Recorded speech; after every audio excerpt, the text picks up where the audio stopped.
Le projet chef-d'œuvre, c'est un peu un aboutissement des 6 années secondes, enfin en fait de toute la scolarité.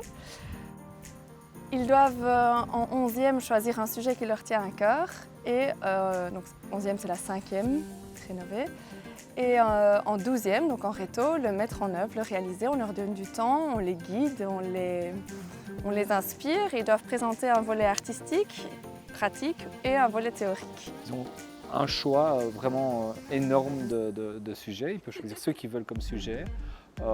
Mais évidemment, on est toujours dans quelque chose qui est transdisciplinaire, qui est multiple. Et l'idée, c'est d'encourager, de promouvoir l'élève, d'en faire de lui peut-être un peu plus un autodidacte, de lui apporter toute une série de compétences en gestion du temps, en gestion du stress, en présentation, que cet élève puisse se dépasser dans ce que lui a choisi et après qu'il soit content de ce qu'il a fait. Le fait d'avoir ce côté personnel dans le travail m'a permis d'aller plus loin dans les choses qui m'intéressent.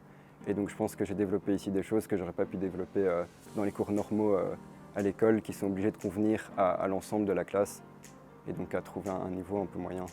Du coup, ça nous permet, je trouve, d'aller beaucoup plus loin que si on le faisait juste par crainte pour des points ou quoi que ce soit. Le deuxième gros avantage, ça je sais de manière plus personnelle pour moi en tout cas, ça a vraiment été donc un petit peu un tremplin pour sortir de ma zone de confort. Donc en fait, on m'a dit que je devais faire une réalisation, sans m'en dire plus, mais du coup je me suis donné moi-même un défi en même temps, parce que je me suis du coup permis de travailler sur ma volonté et du coup me donner un défi d'envergure pour, comme je disais, me sortir de ma zone de confort et voir un petit peu où sont mes facilités, où sont mes difficultés et du coup un petit peu avoir un petit peu cette connaissance de moi aussi en sortant du coup de l'école. Il apporte des élèves qui sont créatifs, qui cherchent des solutions, qui mettent du sens dans leur vie, chez qui on a parfois suscité des vocations. Et donc c'est des élèves qui ne doivent plus trop chercher, en fait, qui se sont trouvés.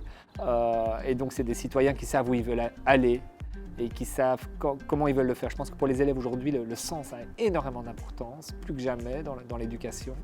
Et ça permet de donner du sens à leur apprentissage et du coup peut-être à leur future carrière ou à leur future vie sociale aussi.